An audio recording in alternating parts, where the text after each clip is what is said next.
A werewolf shifter romance written by Katherine Stewart. Prologue. The moon, a bruised silver coin in the vast expanse, cast long, skeletal shadows across the ancient forest. The air hung heavy with the scent of damp earth and the hushed secrets of centuries. Beneath the skeletal branches, a powerful Lunar, Selene, stood with her alpha. Their connection pulsed, a tangible energy that hummed in the stillness. His hand clasped hers, their fingers entwined over a uniquely carved wooden pendant that rested between them. Moonlight etched the intricate designs, swirling lines and celestial symbols, onto its surface. Their gazes locked, an unspoken vow exchanged in the silent language of souls bound together. Love, fierce and primal, radiated between them, a beacon in the heart of the wild. Without warning, a malevolent darkness tore through their sanctuary. It wasn't a mere shadow, but a viscous, grasping entity that shrieked silently as it separated them. Selene's breath hitched, a soundless cry trapped in her throat. The pendant, the tangible symbol of their bond, slipped from their intertwined fingers, tumbling into the unseen depths of the forest floor. Lost. Centuries later, Cassie's eyes snapped open in the pre-dawn gloom of her bedroom. Her breath came in ragged gasps, her heart a frantic drum against her ribs. The remnants of a dream, vivid and unsettling, clung to the edges of her awareness, a face, a touch, a profound sense of loss. The air in the room felt charged, heavy with an emotion she couldn't name. A deep unease settled within her, a primal instinct stirring in the quiet of the morning. Something old, something powerful, had been awakened. She didn't know what it was, but a certainty, cold and sharp, pierced through the lingering fog of sleep. Everything was about to change. They say you only truly live when you find your other half. They lie. I found mine centuries ago, and all I've known since is a hollow echo, a ghost of a connection I can't grasp. The sterile scent of the hospice clung to Marcus like a shroud, a constant reminder of the slow fade he witnessed daily. He moved through the quiet halls, his footsteps soft against the linoleum, a silent guardian in a place of endings. But even amidst the quiet sorrow, a different kind of ache resided within him, a nameless yearning that had been his constant companion for as long as he could remember. It was a phantom limb of the soul, a persistent whisper of something lost, something vital. He'd learned to live with it, this dull throb beneath the surface, attributing it to the solitude he'd chosen, the deliberate distance he kept from the vibrant messiness of life. Another restless night, Marcus? Nurse Davy's voice, warm and familiar, broke through his reverie as he organized medical supplies. He offered her a small, weary smile. The usual Maggie. The moon was insistent.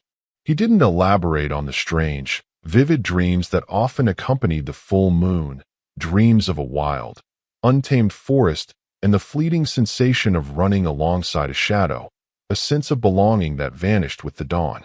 They felt more like echoes than dreams, fragments of a life he couldn't place. Maggie's kind eyes held a hint of concern. You push yourself too hard. You need to rest. Rest will come soon enough for all of us, Maggie, he replied, the words carrying a weight that wasn't intended. He turned back to his task, the image of the moon, a silent witness to his endless nights, still lingering in his mind. What was it about that celestial orb that stirred such a deep, unidentifiable longing within him? Later that morning, a new presence shifted the familiar atmosphere of the hospice. A woman, her name tag read Cassie, moved through the rooms with a quiet grace, her touch gentle as she tended to the patients. Marcus found himself noticing her, an unusual occurrence for him. There was a warmth about her, a light that seemed to cut through the pervasive quiet of the place. Her eyes, when they met his briefly in the hallway, held a depth of emotion that felt strangely familiar. It was a fleeting recognition, a spark in the periphery of his awareness that vanished before he could truly grasp it. New here, he found himself asking, his voice a low rumble that surprised even him. Cassie turned, her gaze holding his for a moment longer this time. There was something in her expression, a mixture of sorrow and something akin to longing. It mirrored the ache within him, a strange resonance that made his chest tighten. "Just started," she replied, her voice soft, like the rustle of leaves. "Cassie." "Marcus," he offered, the name feeling oddly right on his tongue as he spoke it to her. A small, almost imperceptible smile touched her lips. "Nice to meet you, Marcus." And then she moved on, her attention returning to a patient, but that brief exchange lingered in the air between them, a silent question mark hanging in the sterile quiet. Why did her presence feel like a half-forgotten melody? That night, the dreams returned with a renewed intensity.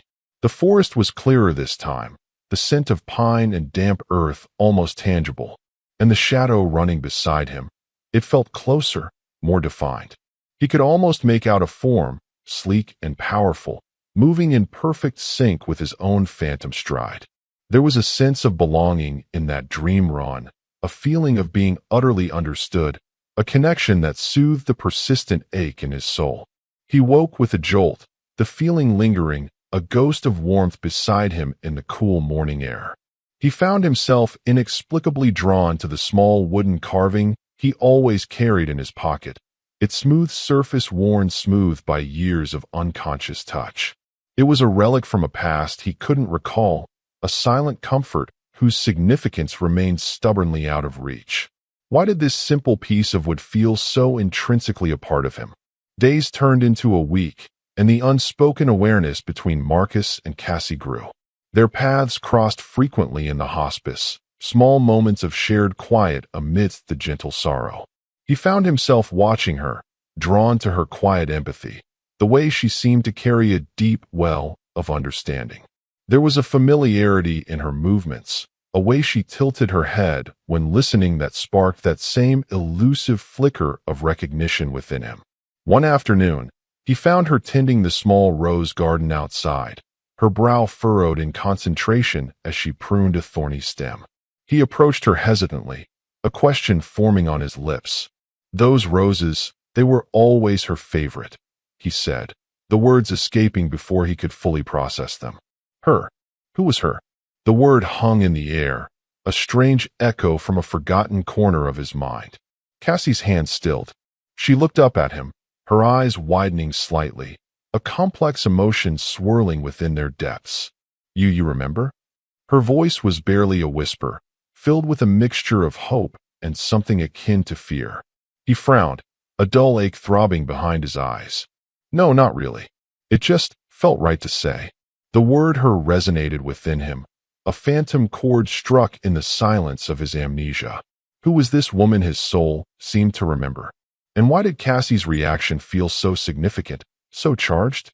The air between them thickened, the unspoken questions hanging heavy, a fragile bridge across a chasm of lost time. As Marcus absently traced the carvings on the small wooden piece he carried, Cassie's breath hitched. Her eyes were fixed on it, a look of stunned recognition dawning on her face. Where did you get that?" she asked, her voice trembling, the question hanging heavy with unspoken meaning. Cassie's question hung in the air, a fragile thread stretched taut between them. Marcus frowned, his fingers instinctively tightening around the worn wood in his pocket. Where had he gotten it? The answer remained elusive, shrouded in the fog of his lost memories. It was simply always there, a silent companion, a smooth, comforting weight against his palm. He'd never questioned its origin, accepting it as an intrinsic part of himself, like the persistent ache in his soul or the haunting echoes of his moonlit dreams. I don't know," he admitted, his voice a low rumble, laced with a frustration he couldn't quite place. "I've just always had it." He watched Cassie's reaction, her eyes still locked on the carving, a storm of emotions swirling within their depths, shock, disbelief, and something that looked achingly like hope. It was as if the simple piece of wood held a profound significance that was utterly lost to him. "Always," she repeated, her voice barely a whisper, as if afraid to break some fragile spell. Her gaze flickered from the carving to his face, searching, probing. Do you ever get a feeling when you hold it? A memory, a connection?" He concentrated, closing his eyes, focusing on the smooth, cool surface against his skin. There was a faint resonance, a whisper of something warm.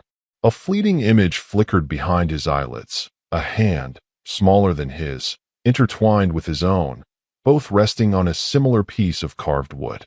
A feeling of profound tenderness, of an unbreakable bond, washed over him, so potent it almost brought him to his knees. But like smoke, the image dissolved, leaving him grasping at empty air. Sometimes, he confessed, opening his eyes to meet her intense gaze. A feeling like something precious. But the memory, it slips away. He saw the flicker of disappointment in her eyes, quickly masked by a renewed determination. Can I see it?" she asked, her hand reaching out hesitantly, hovering just above his. He hesitated for a moment, an instinctive protectiveness rising within him. This small piece of wood, this anchor in his sea of amnesia, felt intensely personal. Yet, the raw emotion in Cassie's eyes, the desperate hope that clung to her like a fragile butterfly, compelled him. Slowly, he extended his hand, unclenched his fingers, and offered her the carving. Her touch was feather-light as she took it, her fingers tracing the intricate lines with reverence. Her breath hitched, and he saw a single tear escape her eye, tracing a shimmering path down her cheek. "This," she whispered, her voice thick with emotion. This was his. Ours. Confusion warred with a sudden, sharp pang in his chest. His. Ours. The words echoed the phantom resonance he felt when holding the carving. Who was his? Who was ours? And why did Cassie's grief feel so intimately connected to his own nameless yearning? "What are you talking about, Cassie?" he asked, his voice rough with a dawning sense that the carefully constructed walls around his amnesia were beginning to crumble. She looked up at him, her eyes filled with a love so profound it stole his breath. "Marcus, you don't remember me, do you?" The question hung in the air, heavy with centuries of unspoken sorrow. He shook his head slowly, the truth a cold dread creeping into his heart. "No, I don't understand." Her hand tightened around the carving, her knuckles white. "Centuries, Marcus. For centuries, I've searched for you. Through lifetimes, across continents. And now I've found you here, like this." Her voice broke, a sob escaping her lips. "Cursed. Forgotten."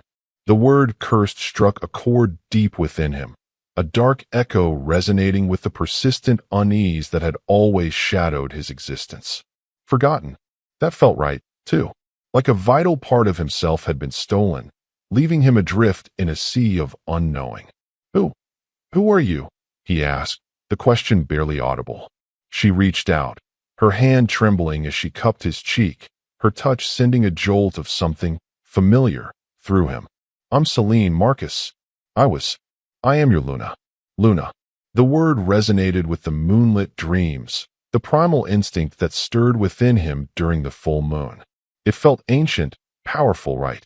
And the woman before him, her eyes filled with such a fierce, unwavering love, a flicker of recognition, faint but undeniable, sparked within the depths of his soul. It was like a half-remembered melody, a whisper of a life he couldn't quite recall, but one that resonated with the deepest part of him. "Selene," he repeated, the name a foreign yet familiar sound on his tongue. A cascade of fragmented images flooded his mind. A powerful woman bathed in moonlight, a fierce protectiveness, a love that burned brighter than any star. But like his dreams, the images fractured, dissolving into the fog of his amnesia, leaving him with a profound sense of longing and an unsettling certainty. Everything he thought he knew about himself was a lie. Before he could grasp the enormity of her revelation, a sharp, searing pain shot through his chest, stealing his breath. He stumbled back, clutching at his heart, the sterile scent of the hospice suddenly suffocating. Cassie's face swam into focus, her eyes filled with alarm. "Marcus, what is it?" He couldn't answer, the pain intensifying, a cold dread gripping him. This was it, the inevitable fate the doctors had spoken of. But now, with Selene's words echoing in his ears, with the ghost of recognition stirring within him, the prospect of oblivion felt not like a release, but like a cruel, final theft. He had found her, his Luna, only to lose everything all over again. The irony was a bitter taste on his tongue. I don't feel so good," he managed, his voice a strained whisper. The world around him began to tilt, the familiar quiet of the hospice fading into a muffled roar. Selene's hand reached for him, her touch a lifeline in the encroaching darkness. He wanted to tell her, to ask her everything, to finally understand the echoes that haunted his dreams. But the darkness was relentless, pulling him under, threatening to extinguish the fragile spark of recognition that had just begun to flicker within him. Was this truly the end? Had fate brought them together only to tear them apart once more? The question hung unanswered as the darkness claimed him. The darkness had threatened to swallow him whole, a cold, silent void that whispered of oblivion. But then, there was her touch. Selene's hand on his, a small spark of warmth against the encroaching ice. It was a lifeline, a fragile anchor in the swirling chaos of pain and fading consciousness. And with that touch, a whisper, a memory not his own, brushed against the edges of his awareness. "Find me, my heart. Across the ages, across the stars. I will always find you." He drifted in and out of awareness, the sterile white of the hospital room a stark contrast to the vivid, untamed forests of his dreams. Selene had been a constant presence, a quiet shadow at his bedside, her eyes filled with a fierce protectiveness that resonated deep within him, a feeling he couldn't name but instinctively trusted. There were hushed conversations with doctors, words like critical and fragile, but through the fog of pain, his focus remained on her. Her touch, her voice, the unwavering intensity of her gaze, they were the only anchors in his fractured reality. "You gave us quite a scare," Maggie's familiar voice said softly one morning, as Marcus finally felt a sliver of his strength return. He managed a weak smile. "Sorry about that, Maggie. Seems I'm not as resilient as I thought." Selene, who had been watching him intently, her hand resting lightly on his arm, spoke then, her voice a low melody. "Your spirit is strong, Marcus. Stronger than you know." There was an underlying conviction in her tone, a certainty that resonated with that half-remembered whisper in the darkness. As the days slowly bled into a tentative recovery, Marcus found himself increasingly drawn to Selene. There was an undeniable pull between them, a silent language spoken through lingering glances and the comfortable silences they shared. He found solace in her presence, a sense of peace that had always eluded him. It was as if a missing piece of himself had finally been found, nestled beside him in the quiet of the hospital room. One afternoon, as the sunlight streamed through the window, painting golden stripes across the sterile floor, he found himself watching her as she read quietly in the chair beside his bed. Her brow was furrowed in concentration, her lips moving silently over the words. He felt a sudden, inexplicable urge to know everything about her, to unravel the mystery that lay behind her intense gaze and the sorrow that sometimes flickered in her eyes. "Selene," he said softly, breaking the silence. She looked up, her eyes softening as they met his. "Yes, Marcus. Tell me about what you said. About being my Luna." The words felt strange on his tongue, yet they carried a weight of undeniable truth. Her gaze deepened, a wealth of emotions swirling within them, love, sorrow, and a fierce, unwavering hope. "It's a long story, Marcus, a story that spans centuries." "I have time," he replied, his gaze holding hers. And in that moment, he knew he did. Time, which had felt like a relentless thief, now seemed to stretch out before him, filled with the possibility of understanding, of remembering. Selene began to speak, her voice weaving a tapestry of ancient vows, of fierce love, and of a curse that had separated them time and again. She spoke of a powerful bond, a connection so deep it transcended lifetimes, a love that had been tested by darkness and loss. As she spoke, fragmented images flickered in Marcus's mind, a moonlit forest, a shared strength, a fierce protectiveness he couldn't explain. It was like piecing together shards of a broken mirror, each fragment reflecting a life he couldn't fully recall but felt in the very core of his being. "And the carving, the one you carry," Selene continued, her voice softer now, her fingers tracing the familiar lines of the wooden piece he still held.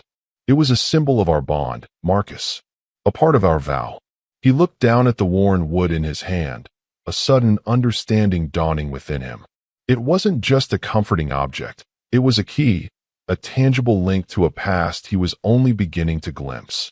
A memory surfaced then, clearer than the others, a feeling of carving the intricate lines himself, his hand intertwined with another, a sense of profound love and belonging filling his soul. I remember a feeling, he murmured, his voice thick with emotion. A hand in mine, carving this. He looked up at Selene, his eyes searching hers. It was you, wasn't it? A tear traced a shimmering path down her cheek, but this time, it held a spark of joy. Yes, Marcus. It was always me. As Marcus continued to recover, their conversations became their sanctuary. Selene patiently filled in the gaps of his lost memories, painting vivid pictures of their past lives, their triumphs and their tragedies, the unwavering love that had bound them together through it all. He learned of their powerful connection to their werewolf nature, the exhilarating freedom of their transformations, the fierce protectiveness they felt for their pack, for each other. It was like discovering a hidden part of himself, a wild, untamed spirit that resonated with the primal instincts that sometimes surfaced in his dreams. He also learned of the curse, the dark magic that had stolen his memories, a cruel twist of fate that had sought to sever their eternal bond. The weight of centuries of separation pressed down on him, a profound sorrow for the lost years, the stolen moments. But amidst the sorrow, a fierce determination began to bloom. He wouldn't let the curse win.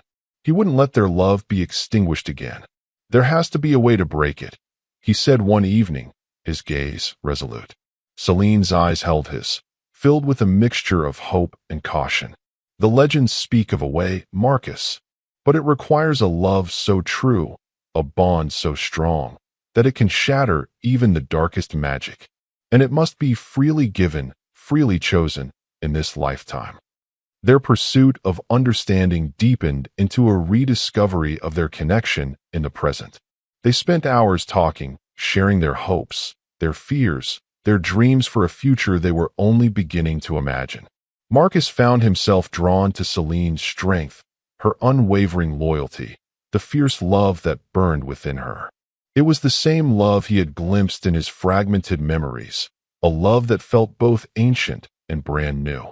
One day, as they sat in the hospice garden, the scent of roses filling the air, Marcus reached out, his hand covering hers. "Selene," he said, his voice rough with emotion. "Even without the memories, I feel it. This connection, it's undeniable." Her fingers tightened around his, her gaze filled with a love that mirrored his own burgeoning feelings.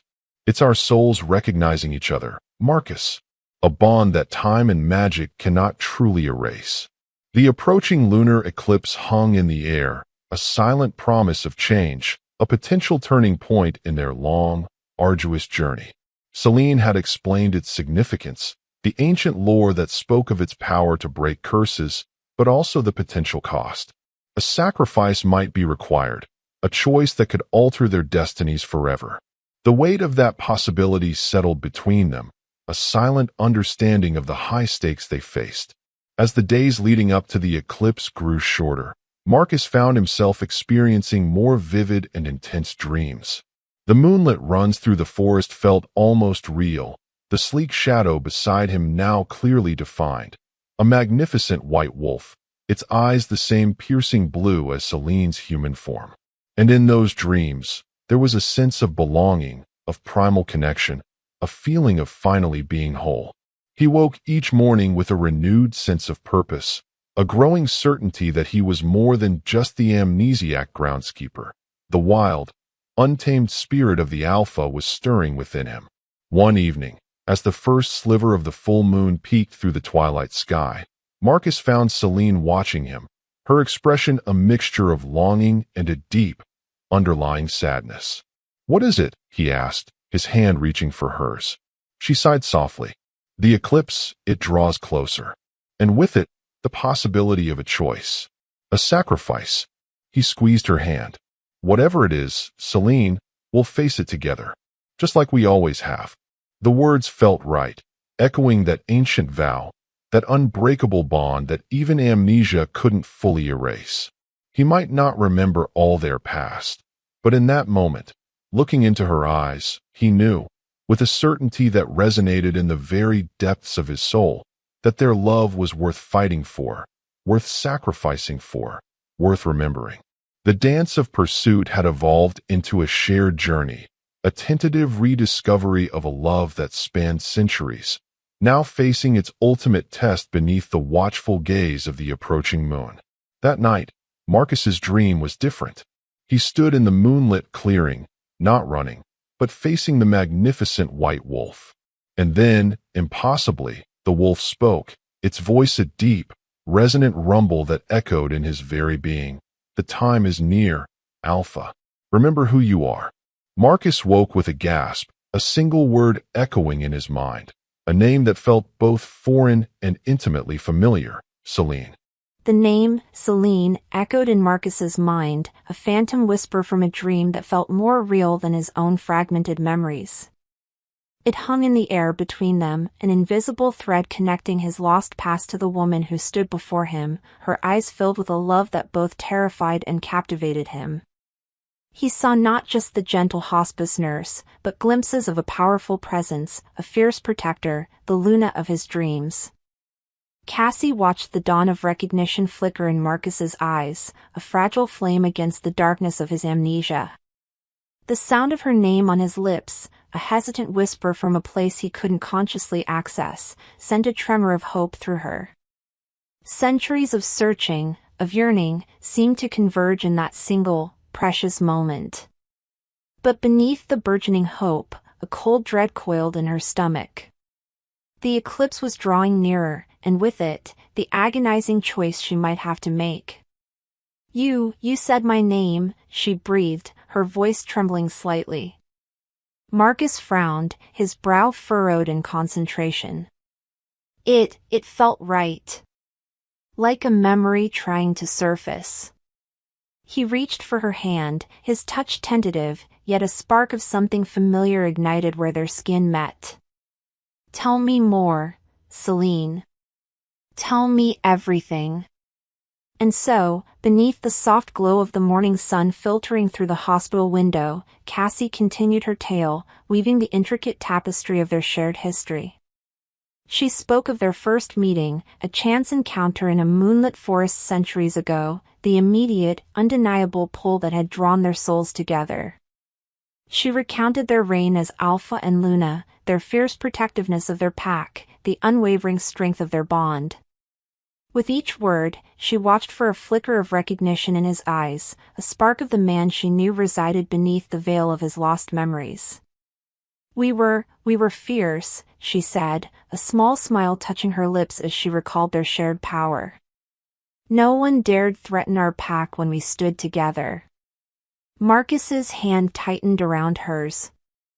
"I feel that," he murmured, his gaze distant, as if peering into a long-forgotten past.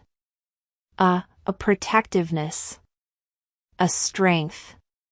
But the joy of these fleeting moments of connection was shadowed by the ever-present threat of Marcus's failing health.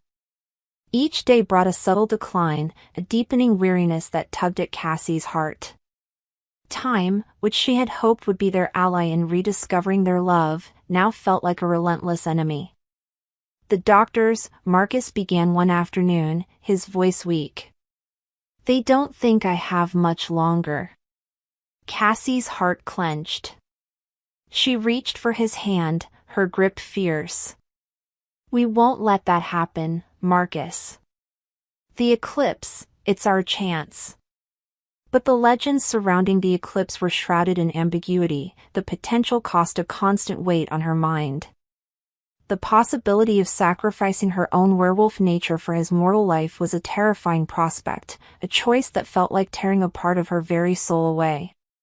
Yet, the thought of losing him again, of him never truly remembering the depth of their love, was an unbearable agony.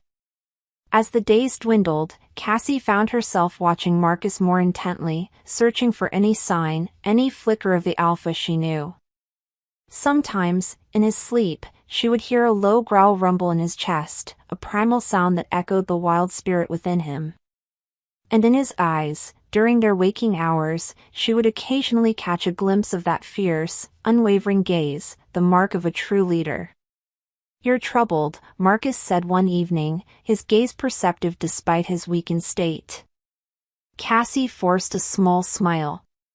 "Just thinking about the eclipse." "You're worried about the sacrifice," he stated, his voice surprisingly strong. She hesitated, her gaze dropping. "It's a heavy choice to make, Marcus. To potentially lose a part of who I am." His fingers tightened around hers. "But you would do it, for me?"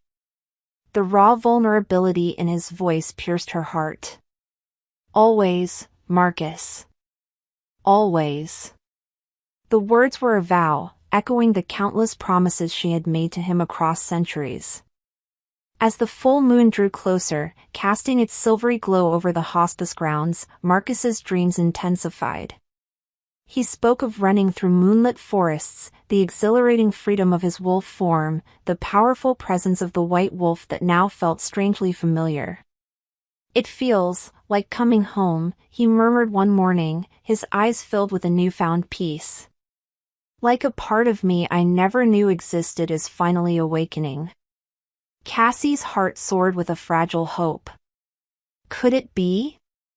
Was his dormant wolf stirring, a primal instinct overriding the amnesia? But their fragile hope was threatened by an unexpected complication.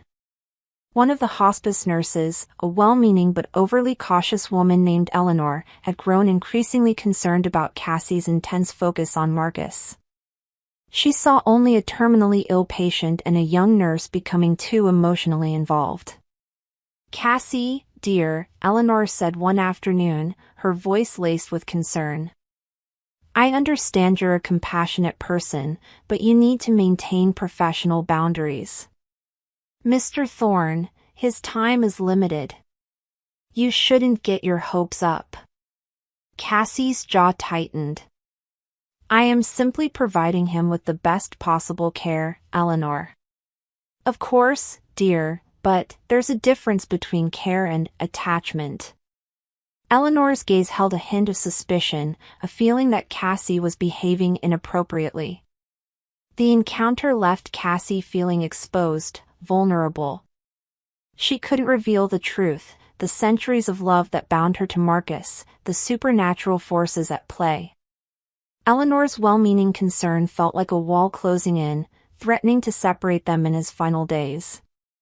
"Don't let her bother you," Marcus said later, sensing her unease. "You've been a light in this place, Cassie." His words, simple yet heartfelt, were a balm to her troubled spirit. But the encounter with Eleanor served as a stark reminder of the precariousness of their situation. Time was running out, both for Marcus's health and for their chance at a true reunion. The eclipse loomed, a double-edged sword offering both hope and the potential for devastating sacrifice. And now, an outsider's scrutiny threatened to further complicate their already impossible situation. The shadows of the past, the threat of the present, and the uncertainty of the future converged, casting a long, ominous shadow over their fragile hope. That night, Eleanor, unable to shake her unease, reviewed Marcus's medical chart. A small, handwritten note tucked within caught her eye, detailing a series of unusual dreams and a persistent request from Marcus for a specific wooden carving he always kept with him, a carving that Eleanor had dismissed as a sentimental trinket. A sudden, unsettling thought crossed her mind: could there be more to this than met the eye? Eleanor's brow furrowed as she reread the note, a prickle of unease tracing its way down her spine. Unusual dreams? A persistent attachment to a simple wooden carving? It seemed innocuous enough on its own, the sort of comfort a patient might cling to in difficult times. But there was something in Marcus's quiet intensity, in the almost reverent way Cassie looked at him, that had always felt different. A connection that went beyond the typical nurse-patient dynamic. Driven by a sudden, inexplicable curiosity, Eleanor decided to take a closer look at this carving. She knew Marcus kept it tucked in his pocket, always within reach. Later that evening, during her rounds, she found him asleep, his breathing shallow but even. Moving with deliberate slowness, she gently eased the edge of the carving into view. The dim light of the room glinted off the smooth wood, revealing intricate lines and symbols she hadn't noticed before. They looked ancient. Almost tribal. A shiver ran down her arms. It was just a piece of wood, she told herself, a trinket. But the feeling persisted, a sense that she was looking at something significant, something that held a story. An unsettling thought wormed its way into her mind. What if Cassie's intense focus on Marcus wasn't just misplaced attachment? What if there was something more to Marcus Thorne than met the eye? The question hung heavy in the quiet room, a seed of suspicion planted in Eleanor's cautious heart. Meanwhile, Cassie found herself increasingly torn between her growing hope for Marcus's awakening and the agonizing weight of the potential sacrifice. The full moon was just a few nights away, the eclipse a looming presence in their fragile world. She spent hours by Marcus's bedside, recounting more of their shared past, her voice filled with a desperate yearning for recognition. She spoke of their first transformation together, the exhilarating rush of power as their wolves merged, the unbreakable bond forged in the wild heart of their shared nature. Do you remember what it felt like, Marcus? She would ask, her fingers tracing the lines on his hand. The shift, the freedom? He would often squeeze her hand in response, a flicker of something akin to understanding in his eyes. A wildness, he'd murmur, his voice raspy. A power, inside. These small glimmers of recognition were both a comfort and a torment, fueling her hope while simultaneously underscoring how much he had lost. The thought of him regaining his memories, even for a short time, only to have his mortal life extinguished, was a pain she could barely comprehend. One particularly difficult evening, as Marcus's breathing grew more labored, Cassie found herself confiding in Maggie, her voice choked with emotion. "I don't know what to do, Maggie. The eclipse, it's our only chance, but the cost." Maggie, a woman who had witnessed countless joys and sorrows within the hospice walls, placed a comforting hand on Cassie's arm. "Sometimes, dear one, the greatest act of love is the one that demands the most of us."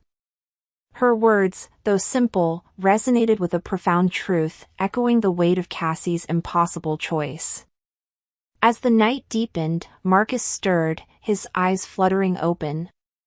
He looked at Cassie, and for a fleeting moment, his gaze was clear, sharp, filled with an intensity that banished the lingering fog of his amnesia. "Selene," he whispered, his voice stronger than it had been in days. I remember the moon, and running, with you." Cassie's breath caught in her throat, tears welling in her eyes. "Marcus." But the clarity in his gaze flickered, fading like a dying ember. Confusion clouded his features once more. "The moon, it feels important," he murmured, his eyes drifting closed again. The brief moment of recognition, though fleeting, filled Cassie with a surge of hope and a renewed sense of urgency. The alpha was still there, buried beneath the layers of lost memories. The eclipse might be their only chance, but she couldn't shake the feeling that the key to unlocking his past, to truly breaking the curse, lay not just in the celestial event, but in the connection they were slowly, painstakingly rebuilding in the present. And the small, intricately carved piece of wood he always held, she couldn't shake the feeling that it held a significance far greater than either of them yet understood. The shadows of the past were beginning to lift, but the threats of the present, both seen and unseen, still loomed large. The race against time had entered its final, most critical phase. Eleanor, her curiosity piqued, managed to take a discreet photograph of Marcus's wooden carving while he slept. Back in the quiet of her office, she pulled up an online database of ancient symbols and artifacts. As she uploaded the image, her breath hitched. The intricate carvings on the wood bore a striking resemblance to symbols associated with ancient werewolf packs and a powerful, long-forgotten Lunar lineage. A cold dread washed over her. What if her initial unease had been right? What if there was something truly extraordinary happening within the walls of their quiet hospice? The weight of Selene's name on his lips, a whisper from the fog of his lost past, felt like the first crack in a long-frozen lake. A sliver of warmth, a flicker of recognition, had pierced through the amnesia, and with it, a desperate yearning to understand the woman whose eyes held such a profound, ancient sorrow. He saw her not just as Cassie, the compassionate nurse, but as something more, something intrinsically tied to the wild, untamed longings that stirred within him during the moonlit nights. The sterile quiet of the hospital room seemed to hum with an unspoken energy, the air thick with the anticipation of the approaching lunar eclipse. For Marcus, each breath was a fragile victory, a stolen moment in the face of his failing body. But within that fragility, a fierce determination was taking root, fueled by the fleeting memories Selene had awakened and the undeniable pull he felt towards her. He might not remember their shared history, but his soul recognized hers, a primal certainty that resonated deep within his bones. "Tell me more about the carving," he said one afternoon, his fingers tracing the familiar lines of the worn wood. "You said it was a symbol of our bond?" Selene's gaze softened, her fingers gently covering his. "It was a gift, Marcus. From you to me. Under the first full moon we shared as mates. You carved it yourself, with symbols that represent our packs, our lineages, our intertwined souls." Her voice was a low, tender melody, each word painting a vivid picture in his mind, a ghost of a memory stirring in the shadows. "And the dreams," he continued, his brow furrowed in concentration. "The white wolf, it feels significant." Selene's eyes held his, a mixture of hope and a deep, underlying sadness. "That is your wolf, Marcus. The form your spirit takes. The amnesia, it hasn't touched that primal part of you." A sense of recognition, sharp and clear, pierced through the fog. He saw himself running, not as a man, but as a powerful, untamed beast, the wind whipping through his fur, a sense of exhilarating freedom coursing through him. And beside him, a flash of white, the magnificent wolf from his dreams. A bond, fierce and wordless, connected them. That was me," he breathed, a sense of awe and wonder filling him. "Yes, my alpha," Selene whispered, her voice thick with emotion. "That was always you." But their fragile moments of connection were constantly overshadowed by the relentless progression of Marcus's illness. His strength waned with each passing day, the vibrant spark of recognition flickering with increasing infrequency. Cassie watched him with a growing desperation, the weight of her potential sacrifice pressing down on her. "The eclipse is almost here," she said one evening, her voice barely above a whisper. "The legends, they say it's a time of great power, a chance to break curses, but there might be a cost." Marcus reached for her hand, his grip surprisingly strong. "Whatever the cost, Selene, we face it together. I may not remember everything, but I know this. My soul, it knows yours." Meanwhile, unbeknownst to them, Eleanor's quiet investigation had led her down a rabbit hole of ancient lore and forgotten histories. The symbols on Marcus's carving matched those of a powerful, long-lost Lunar lineage, a lineage said to possess extraordinary abilities and to be bound to their mates by an unbreakable, almost mystical connection. The more she researched, the more a startling, almost unbelievable picture began to form in her mind. Could Marcus Thorne be more than just a terminally ill groundskeeper? And was Cassie's intense devotion rooted in something far deeper, far more ancient, than simple compassion? Driven by a need to understand, Eleanor sought out Maggie, her voice hushed with a newfound urgency. "Maggie, You've been here a long time. Did you ever notice anything unusual about Marcus Thorne? Or Cassie? Maggie's brow furrowed in thought. Unusual? Marcus is a quiet man, keeps to himself. Cassie, she has a way with the patients, a real gift for easing their pain. A very calming presence. But did you ever see this? Eleanor produced the photograph of the carving. Maggie's eyes widened slightly. That? Marcus always carries that. Says it brings him comfort. Comfort? Eleanor pressed. Or something more? Do you know where he got it? Maggie shook her head. Never said. Just that he's had it for as long as he can remember. The pieces were beginning to fit together in Eleanor's mind, forming a picture that defied logic and yet felt strangely compelling. The dreams, the carving, Cassie's unwavering devotion, it all pointed to something extraordinary. In the approaching lunar eclipse, a celestial event often associated with heightened supernatural energies, a sense of foreboding settled in her heart. As the final night before the eclipse descended, casting long, eerie shadows across the hospice grounds, Marcus grew increasingly restless. His dreams were more vivid than ever, filled with the exhilarating sensation of his wolf form and the powerful presence of Selene's white wolf running beside him. The fragmented memories were becoming clearer, sharper, almost within his grasp. I see her, he murmured to Cassie, his eyes filled with a distant wonder. In the forest, white as snow, and she feels like you. Hope surged through Cassie, a fierce, desperate wave. It is me, Marcus. It's always been me. But the clarity was fleeting, like a star glimpsed through a break in the clouds. The pain in his chest intensified, his breathing becoming shallow and ragged. The veil of amnesia threatened to descend once more, pulling him back into the fog of unknowing. The eclipse, he whispered, his voice weak. It's close. Cassie held his hand tightly, her heart pounding with a mixture of fear and a desperate, unwavering love. We'll face it together, my alpha, just like we always have. But the weight of her potential sacrifice pressed down on her, the agonizing choice looming closer with each passing moment.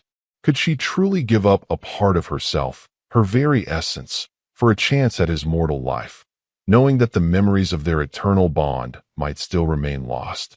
The moral crossroads stretched before her, a path fraught with pain and uncertainty.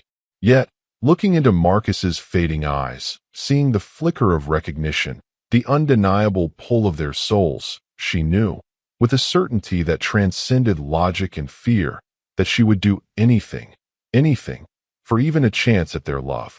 The rising tension of centuries hung heavy in the air, the fate of their eternal bond hanging precariously in the balance beneath the watchful gaze of the approaching moon.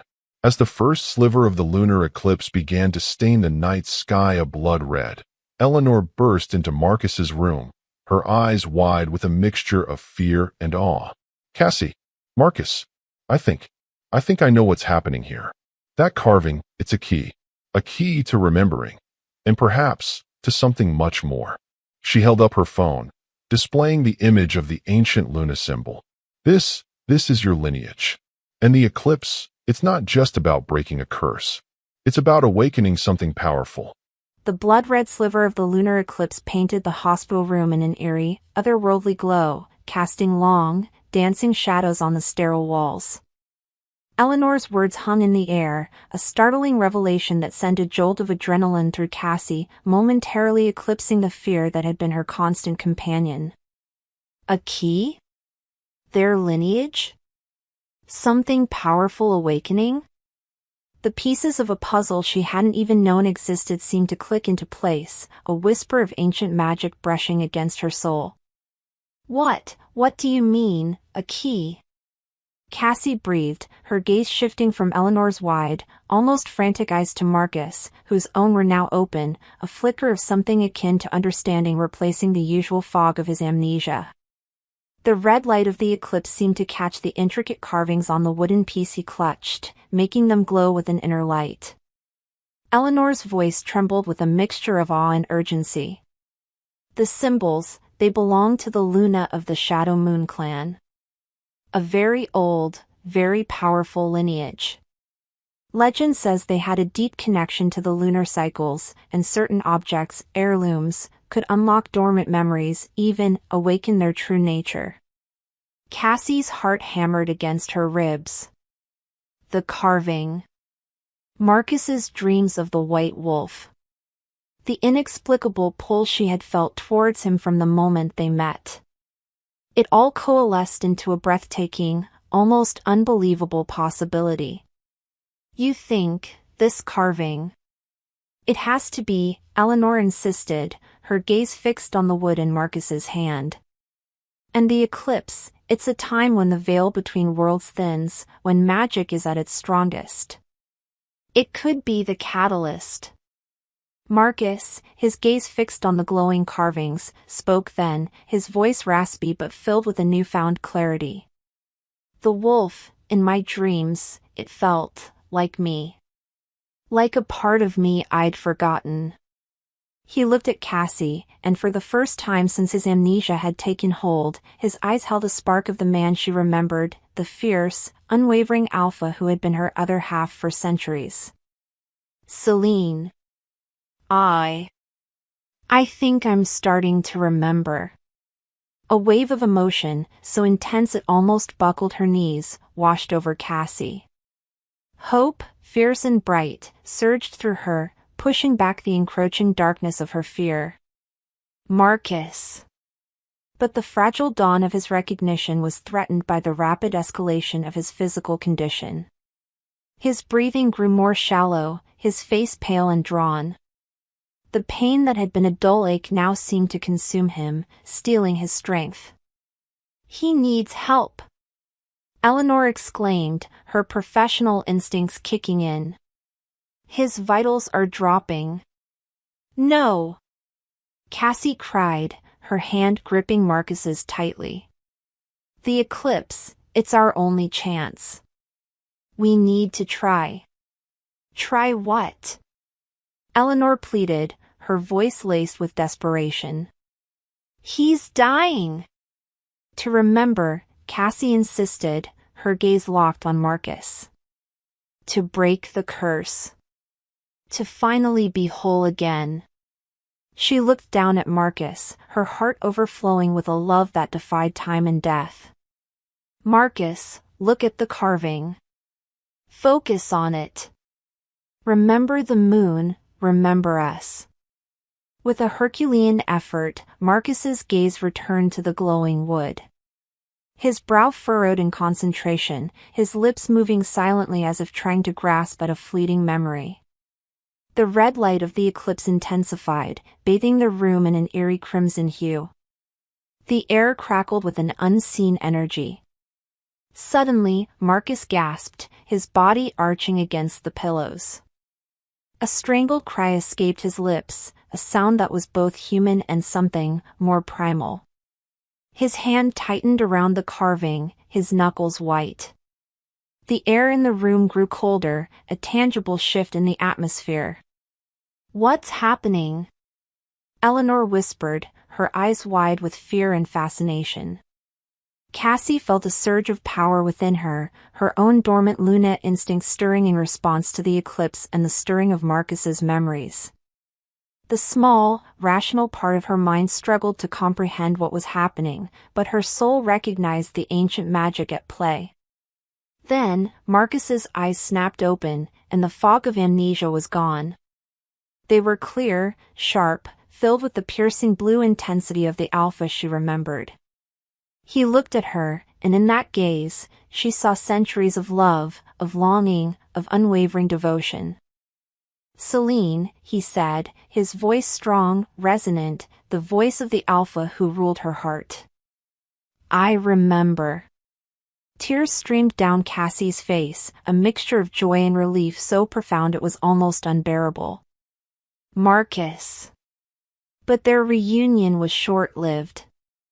The strain of breaking through the amnesia, coupled with his weakened physical state and the raw power of the eclipse, took its toll.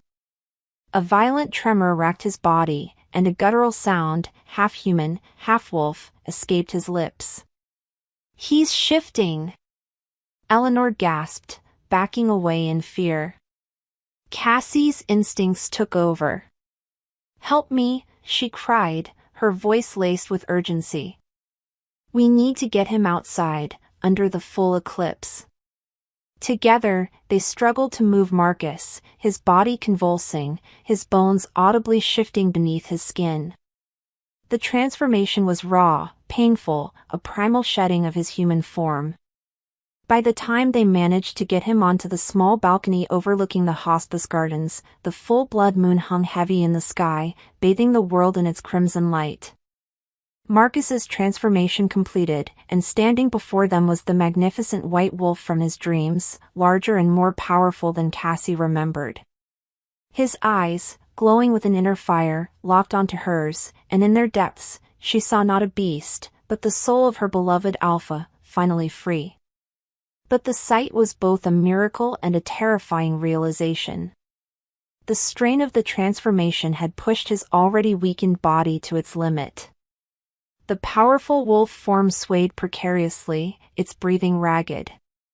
"The sacrifice," Cassie whispered, the weight of the legends crashing down on her. The eclipse offered a chance, but perhaps only at a terrible cost. Then, the white wolf looked at her, a deep, knowing sadness in his luminous blue eyes. He took a single, deliberate step towards her, and a low, mournful whine escaped his throat, a sound that tore at Cassie's heart. He was saying goodbye. Before Cassie could react, the white wolf collapsed, his magnificent body hitting the stone balcony with a heavy thud. The crimson light of the eclipse seemed to dim, the raw power that had surged through the room receding as quickly as it had come. Marcus was gone. He had remembered, he had returned to his true form, but his mortal body, ravaged by illness, could not withstand the transformation. The climax of their reunion had become a devastating crisis, a brutal reminder of the cruel hand fate had dealt them. The power of the eclipse had awakened him, but it had also claimed him. The question now hung heavy in the blood-red air: what was left for Cassie in the wake of such a profound, yet fleeting, reunion? The crimson light of the eclipse seemed to drain from the world, mirroring the draining of life from the magnificent white wolf that lay still on the cold stone. Cassie knelt beside him, her hand trembling as she reached out to touch the silken fur, now strangely still. The air was thick with a silence more profound than any she had known, a silence that screamed of finality. He was gone. Her Alpha, her mate across centuries, finally remembered, finally returned to his true self, only to be snatched away once more by the cruel hand of fate. Tears streamed down Cassie's face, hot tracks against the sudden chill that had permeated the air. Eleanor stood frozen in the doorway, her face a mask of shock and disbelief. The raw power of the transformation, followed by the stark reality of its consequence, had left her speechless. He remembered, Cassie whispered, her voice choked with a grief so profound it felt like a physical tearing. Just for a moment, he remembered me. Eleanor finally found her voice, soft with a dawning understanding. Cassie, I don't know what to say. Maggie approached slowly, her eyes filled with a gentle sorrow. She knelt beside Cassie, placing a comforting hand on her shoulder. Sometimes, dear one, love asks of us a pain we never thought we could bear. Cassie cradled the white wolf's head in her lap, her fingers tracing the lines of his powerful jaw. Beneath the magnificent beast, she could still sense the familiar essence of Marcus, the stubborn strength, the quiet tenderness that had defined him across lifetimes. The wooden carving, still clutched in his paw, seemed to pulse with a faint warmth. He's gone, Cassie repeated, the words a hollow echo in the stillness. After all this time, all the searching, he's gone. But even in the face of such devastating loss, a flicker of something else began to stir within Cassie. It wasn't hope, not yet. It was more akin to a profound sense of understanding, a shift in perspective that transcended the immediate agony. She had found him again. He had remembered. Their souls had reconnected, even if only for a fleeting moment under the blood-red moon. Their love, though tragically brief in this lifetime, had broken through the amnesia, had defied the curse, if only in its final, heart-wrenching act. Days blurred into nights. The hospice returned to its quiet routine, the extraordinary events of the eclipse shrouded in a silence born of disbelief and unspoken understanding. Cassie moved through her duties, her touch still gentle, her presence still a source of comfort to the patients, but a quiet sorrow now shadowed her eyes. Eleanor, forever changed by what she had witnessed, approached Cassie one afternoon, her voice filled with a newfound respect. "Cassie, I looked into the legends. The Luna of the shadow moon, their connection to their mates, it was said to be unbreakable." Cassie met her gaze, a faint glimmer of something stirring within her. "Unbreakable," she echoed softly. "And the carving," Eleanor hesitated. "It was said to hold a piece of their soul." Cassie looked down at the wooden piece, which she now carried with her always. A piece of his soul. The thought resonated deep within her, a fragile warmth blooming in the frozen landscape of her grief. One evening, as the full moon once again cast its silvery light over the hospice gardens, Cassie found herself drawn to the spot on the balcony where his wolf form had lain. She knelt there, the wooden carving clutched in her hand, the cool stone beneath her fingers. The air was still, silent, save for the gentle rustling of leaves. "I miss you," she whispered into the moonlight, her voice thick with unshed tears. "I finally found you." And then, the words trailed off, the pain still too raw. But then, a subtle shift in the air. A faint warmth against her palm where she held the carving. A whisper carried on the gentle breeze, so soft she almost dismissed it as her imagination. "Always." Cassie's breath caught. She held the carving tighter, her heart pounding. It was just the wind, she told herself. A trick of the night. Yet, the warmth persisted. The feeling of a presence, a familiar energy, lingered in the air around her. Days turned into weeks, and the intense, immediate grief began to soften, replaced by a deep, abiding sorrow, but also a quiet understanding. Marcus was gone, his mortal life extinguished. But the connection they had rekindled, the love that had defied centuries and a powerful curse, felt different, not entirely severed. Cassie continued her work at the hospice, her compassion deepened by her own profound loss. She carried the wooden carving, a tangible link to the man she had loved across lifetimes. And sometimes, in the quiet moments, when the moonlight bathed the gardens in silver, she would feel a faint warmth against her palm, a whisper on the breeze, a lingering echo of a love that death could not entirely silence. One evening, as she sat beneath the full moon, a sense of peace settled over her, a quiet acceptance of their bittersweet reunion. He had remembered. Their souls had touched again. And perhaps, just perhaps, a part of him remained, woven into the fabric of the carving, carried on the whispers of the wind, a silent promise of their enduring connection. The resolution of their immediate crisis was loss, a heartbreaking farewell. But what remained unsaid was the enduring power of their bond, a connection that might yet find a way to echo through the ages. As Cassie sat beneath the moonlight, a shooting star streaked across the sky, leaving a shimmering trail in its wake. And for a fleeting moment, the warmth in the carving intensified, accompanied by a clearer whisper on the breeze. "Not goodbye, Selene, until we meet again." The seasons turned, painting the hospice gardens in hues of gold and crimson before the stark white of winter settled in. Life, in its quiet, relentless way, continued. Cassie moved through the days, her sorrow a constant companion, but one that no longer felt all-consuming. The sharp edges of her grief had softened, replaced by a gentle ache, a poignant reminder of the love she had found and lost, yet somehow, still felt. She still carried the wooden carving, its smooth surface a testament to countless touches, silent conversations held beneath the watchful gaze of the moon. And sometimes, when the wind whispered through the trees or the moonlight bathed the world in an ethereal glow, she would feel that faint warmth, hear that elusive whisper, a fragile thread of connection that tethered her to the memory of Marcus, to the enduring power of their bond. Eleanor, forever changed by the extraordinary events she had witnessed, became a quiet confidant, a silent witness to Cassie's enduring love. She never pried, but her understanding presence was a comfort in the quiet solitude of Cassie's grief. One spring morning, as new life bloomed in the gardens, Cassie found herself drawn to the rose bushes Marcus had tended. A single, perfect white rose had unfurled, its petals luminous in the soft sunlight. It was a variety she didn't recognize, its fragrance unlike any other in the garden, a delicate blend of wild honey and the crisp scent of pine. As Cassie gently touched a petal, a memory surfaced, clear and vibrant, Marcus, centuries ago, presenting her with a single white rose under a full moon, the same unique fragrance filling the air.